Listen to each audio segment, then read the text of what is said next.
교회 여러분, 오늘날 우리는 참으로 혼란하고 불안한 때를 살아가고 있습니다. 그리고 이러한 때에 우리들에게 정말 필요한 것은 믿음으로 사는 것입니다. 믿음으로 산다는 것은 눈앞에 있는 현실 때문에 너무 급히 낙심하지 않고 된다 안 된다 이렇게 일희일비하지 않고 하나님을 의지하면서 살아가는 것입니다. 우리가 하나님을 붙들며 하나님께서 우리들을 붙들어 주실 것을 믿고, 또 하나님께서 선한 길로 우리들을 인도해 주실 것을 믿고, 이 하나님께 소망을 두고 사는 것, 이게 믿음으로 사는 겁니다. 1908년 독일 베를린에 한 청년 피아니스트가 있었습니다. 그는 극심한 생활고와 외로움으로 견디지 못해서 자신의 생명을 이제 포기하기로 이렇게 결심했습니다. 권총도 없고 또 높은 곳에서 떨어지려고 하니 용기도 없어서 그는 자기가 가지고 있던 혁대를 불어서 목욕탕 고리에 걸고 의자 위에 올라가서 자기 목을 매단 후에 의자를 발로 차버렸습니다. 그런데 그가 가지고 있었던 혁대가 너무 낡은 것이어서 그 혁대가 끊어지는 바람에 그는 그 바닥에 떨어지게 되었고 한참 동안 바닥에 엎드려 있었습니다. 그리고 반쯤은 정신이 나간 상태로 피아노 앞에 앉아서 한동안 울었습니다. 자신이 너무도 사랑했던 음악 때문에 자신의 처지가 이렇게 어려워졌다고 비관하면서 그는 울었습니다. 그런데 그렇게 한참을 울다가 갑자기 그가 이렇게 허기를 느꼈고 소시지 2개만 먹었으면 좋겠다 하는 마음이 이렇게 들었습니다. 그래서 밖으로 나가는데 그 밖을 나갔을 때에 그 집문을 열고 나갔을 때에 문득 계시와 같은 무언가가 그 자신을 이렇게 통과해 가는 느낌을 받았습니다.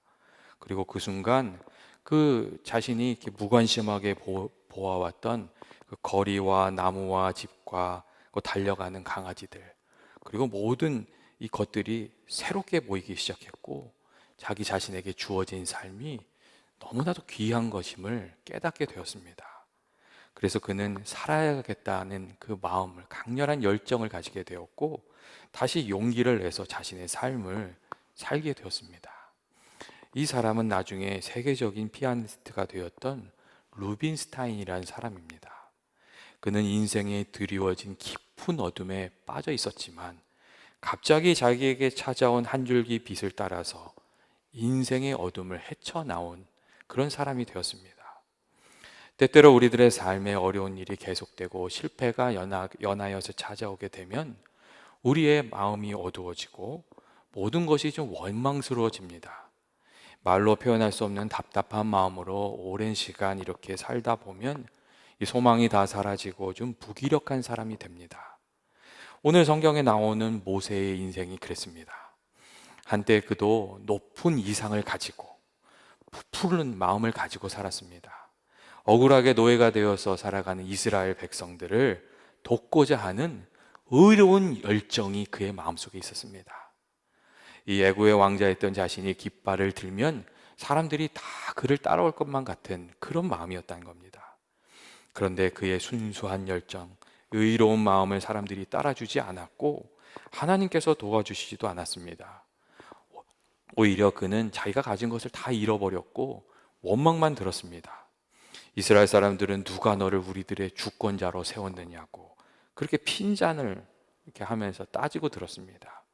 그 후 40년 동안 모세는 그 자신이 누리고 있었던 것을 모두 잃어버리고 미디안 광야에 도망가서 남의 양을 치면서 외롭고 힘든 삶을 살아야만 했습니다. 그런데 오늘 말씀을 보면 이처럼 모세가 모든 것을 잃어버리고 정말 인생의 바닥까지 내려갔을 때에 하나님께서 모세를 찾아오신 것을 알 수 있습니다. 하나님께서 모세를 찾아오셔서 자신이 계획하고 계셨던 위대한 그 계획을 말씀하시면서 모세를 그 일을 위해서 사용하시겠다고 그렇게 말씀하셨습니다. 모세를 고난당하는 이스라엘 백성들에게 보내서 애굽에서부터 이끌어내겠다고 하나님 그렇게 말씀하셨습니다. 그런데 이 말을 들은 모세는 하나님의 말씀에 차마 이렇게 직접적으로 불만이나 이 거절을 표현하지 못했기 때문에 그냥 이런저런 말로 이렇게 빙빙 돌려서 거절의 의사를 이렇게 표현했습니다. 오늘 우리가 함께 읽은 1절의 말씀도 그런 모세의 말입니다. 모세가 하나님께 그들이 나를 믿지 아니하며 내 말을 듣지 아니하고 이르기를 여호와께서 내게 나타나지 아니하셨다 하리이다. 그렇게 말했습니다. 모세가 간곡하게 하나님의 말씀에 거절의 표현을 했던 것이었습니다. 그리고 모세가 이렇게 말한 이유는 이 모세가 더 이상은 나에게 소망이 없다고 그렇게 생각하고 있었기 때문입니다. 하나님의 뜻이 무엇이건 간에 이제는 나에게 자격이 없다. 모세는 그렇게 생각한 겁니다. 40년이란 시간 동안 무기력한 삶을 살면서 힘도 지식도 다 잃어버린 그 모세 그 자기 자신을 그가 잘 알고 있었기 때문에 하나님 말씀하실 때 하나님 저는 아닙니다. 이 사람들이 나를 믿어주지 않을 겁니다. 그렇게 이야기했던 것입니다. 사람들이 나를 믿어주지 않고 따라주지 않을 것이란 이 모세의 말에는 사실 자기 자신에 대한 깊은 불신이 담겨 있었습니다. 그래서 성경을 보시면 모세가 하나님께 주여 보낼 만한 사람을 보내소서 이렇게 이야기하는 것을 우리가 또 찾아서 읽을 수가 있습니다. 사실 그렇지 않습니까? 인간의 눈으로 보면 모세의 말은 지극히 상식적인 사람들의 생각입니다. 누군가를 선택한다면, 위대한 일을 하려고 한다면 약하고 부족한 사람이 아니라 세상적으로 강하고 지혜도 있고 능력도 있는 그런 사람을 선택해야 되는 겁니다. 그렇게 모세는 일반적인 생각에 기초해서 하나님 나 같은 사람 보내면 누가 따르겠습니까? 그렇게 이야기했습니다. 예전에 애굽의 왕국에 있을 때는 몰라도 하나님 이제는 아니지 않습니까? 그렇게 이야기한 겁니다. 그러자 하나님께서는 모세의 이러한 생각을 바꾸시고자 내 손에 있는 것이 무엇이냐? 그렇게 물으셨습니다. 그리고 모세가 지팡이입니다. 이렇게 대답하자 하나님께서는 그 지팡이를 땅에 던져라 말씀하셨습니다. 그리고 그것을 던지자 지팡이가 변하여서 뱀이 되는 놀라운 기적의 역사를 하나님께서 보여주셨습니다. 그리고 하나님께서는 이 지팡이가 뱀이 되는 사건을 통해서 하나님의 능력을 모세에게 보여주시면서 하나님께서 하시고자 하면 말라 비틀어진 지팡이도 능히 변할 수 있다는 것을 하나님께서 보여주셨습니다. 사실 모세의 손에 있었던 이 말라 비틀어진 지팡이는 모세의 실패한 정체성을 보여주는 것 같은 그런 상징물이었습니다. 모세가 양을 칠 때 사용하던 그 정말 무능해진 그런 모세의 모습을 보여주는 것 같은 것이었습니다. 그런데 하나님께서는 그것을 던지라고 하셨고 그게 땅에 떨어졌을 때에 변하여 뱀이 되는 역사가 나타났습니다. 그리고 우리가 당시 애굽의 문화를 조금 이해하면 하나님께서 왜 지팡이가 뱀이 되게 하셨는지도 우리가 이해할 수 있습니다. 애굽에서는 초기 그 왕조로부터 크게 두 가지 신을 높이면서 섬겼는데 북부 델타 지역을 중심으로는 뱀을 신으로 섬겼고 남쪽 고지대를 중심으로는 대머리 수리를 그 신으로 섬겼습니다. 특별히 이 뱀은 힘과 권력 그리고 왕권을 상징하는 아주 대표적인 상징이었고 신으로 떠받겨 드리는 것이었습니다. 그래서 이 이집트 왕의 왕관에 새겨진 것은 그 뱀이었고 코브라였습니다. 그런데 하나님께서는 모세의 실패한 인생을 상징하는 지팡이가 뱀이 되게 하는, 힘이 되고 능력이 되게 하는 놀라운 기적을 보여주신 겁니다.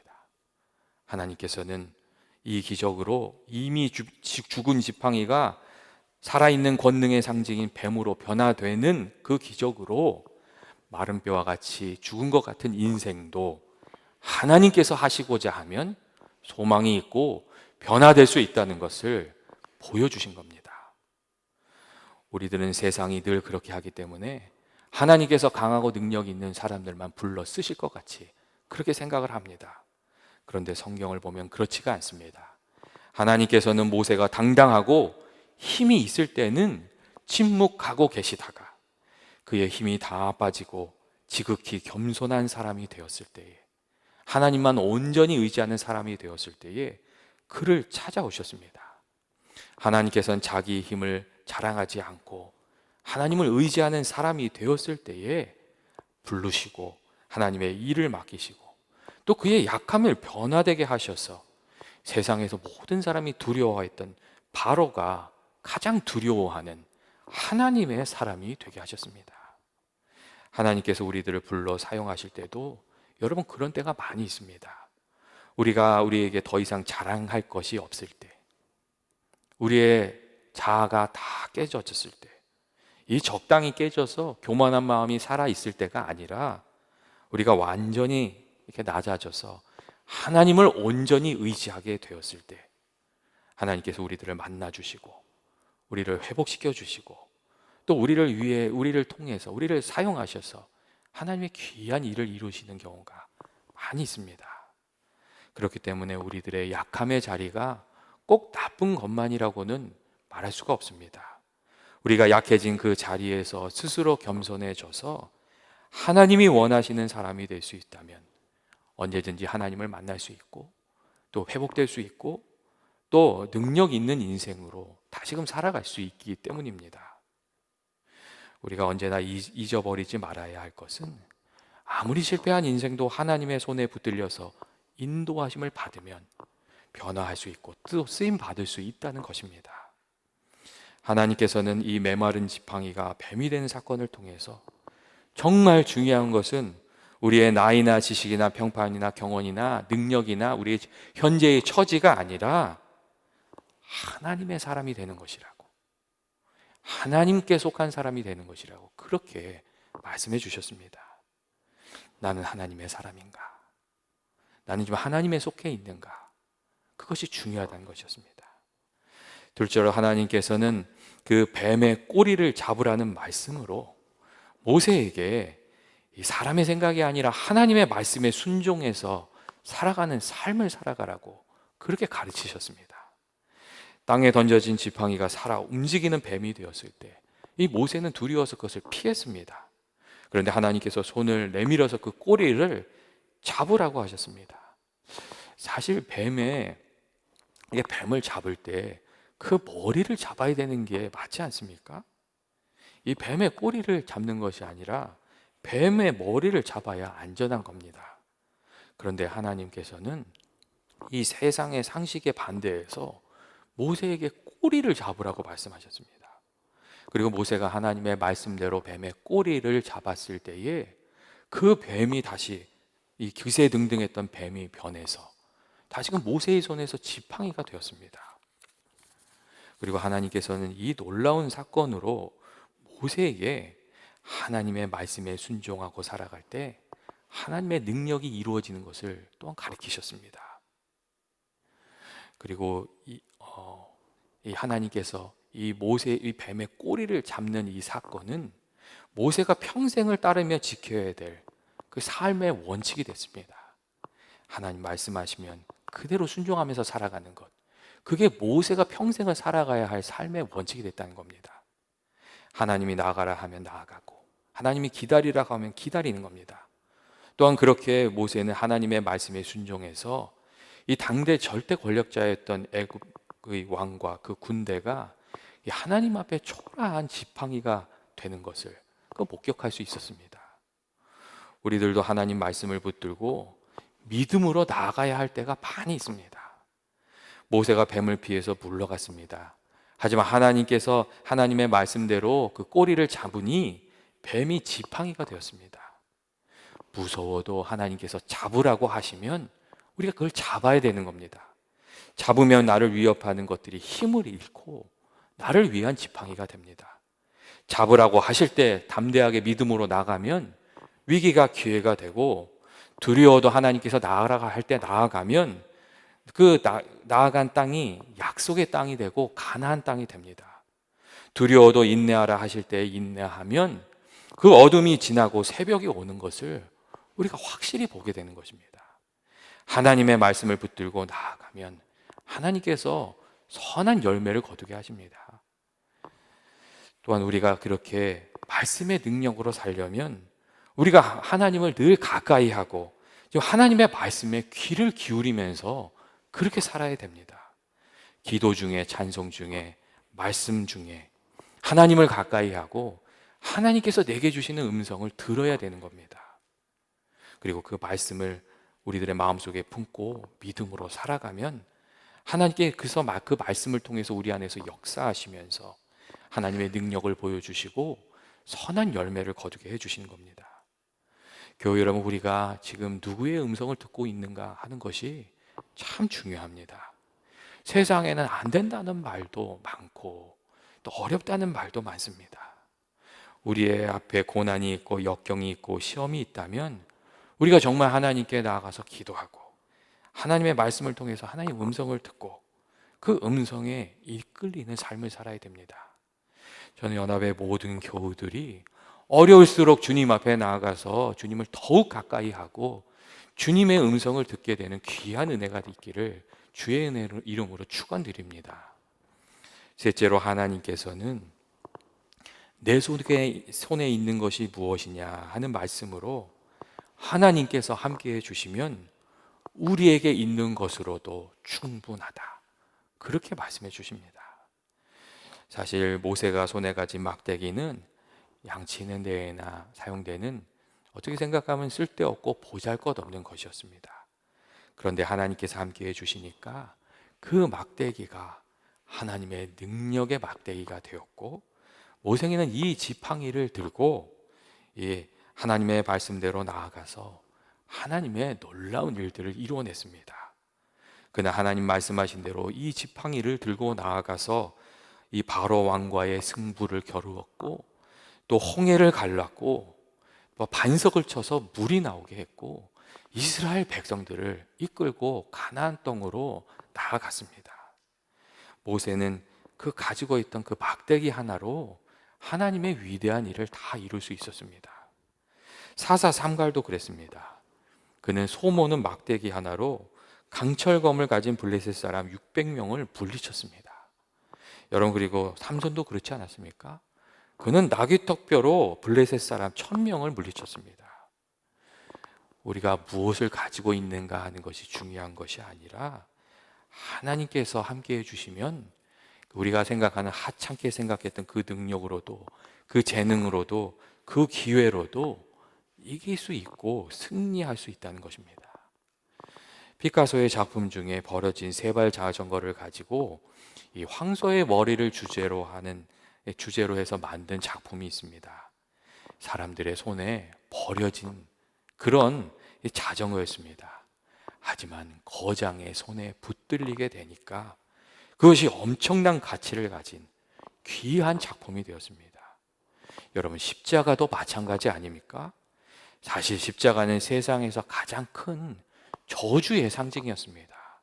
오죽하면 성경을 보면 나무에 달린 자마다 저주를 받은 자라고 그렇게 말씀하고 있습니다. 그런데 그 저주의 십자가에 예수님께서 달리시게 되니까 그 십자가가 더 이상 저주가 아니라 그 은혜로, 또 죽음이 아니라 생명으로, 그리고 엄청난 사랑이 표현되어 있는 하나님의 사랑이 드러난 그 사랑의 현장으로 그 십자가가 변해지게 되었습니다.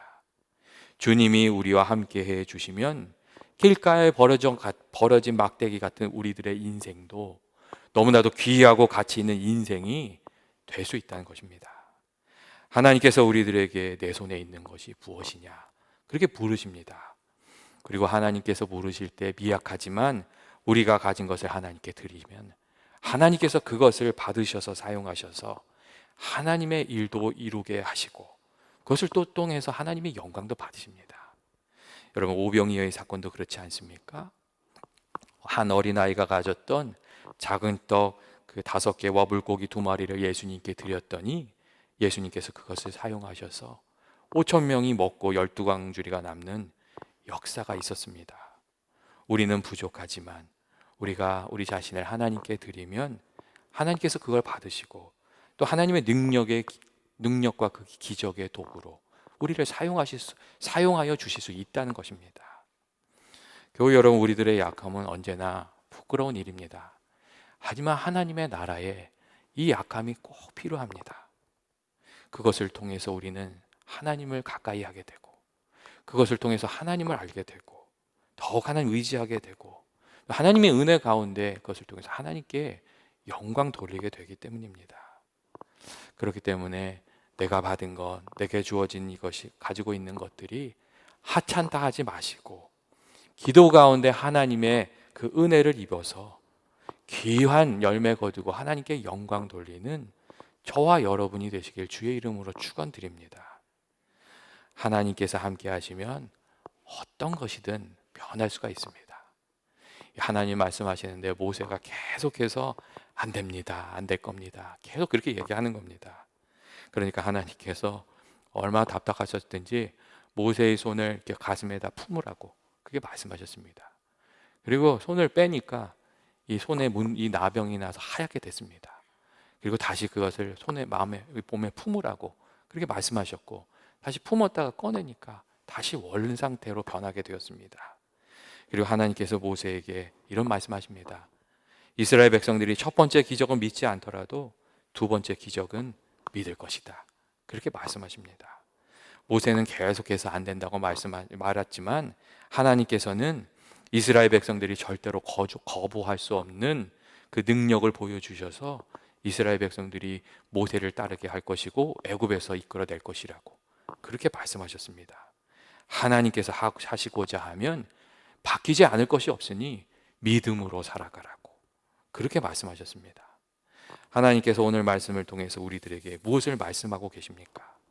고난 중에도 낙심하지 말고 하나님의 때를 기다리라고 그렇게 말씀하십니다. 모세에게서는 이 광야 40년의 시간이 지난 뒤에야 그 시간이 찾아왔습니다. 그리고 하나님께서는 하나님 말씀하실 때에 안 된다고 말하지 말고 믿음으로 나아가라고, 믿음으로 나아가면 하나님께서 연약한 우리들도 붙잡아서 사용해 주시겠다고 그렇게 말씀해 주고 계십니다. 우리는 부족하지만, 우리는 언제나 부족하지만, 하지만 하나님께서는 가능하십니다. 하나님께서 함께 해 주시면 우리가 이 고난도 넉넉히 이길 수 있다고 하나님께서 말씀해 주시고 계십니다. 저는 여담의 모든 교우들이 우리 자신의 힘이 아니라 하나님 안에 있는 그 가능성을 힘입어서 살아가는 믿음의 사람들 되시길 주의 이름으로 축원드립니다. 같이 기도하시겠습니다. 사랑과 은혜가 많으신 하나님 아버지, 우리들이 주님의 말씀으로 늘 인도하심을 받으며 살아가길 원합니다. 우리가 주님 앞에 나가서 기도할 때에, 또 말씀에 귀 기울일 때에, 예배 중에 주의 음성을 구할 때에 저희들 가운데 성령으로 찾아와 주셔서 주의 말씀을 들려주시고 그 말씀으로 인도받고 또 주께 쓰임받는 저희들이 되게 하여 주시옵소서. 주께서 주시는 힘으로 날마다 승리하면서 살아가게 하여 주시길 원하오며 예수님의 이름으로 기도합니다. 아멘.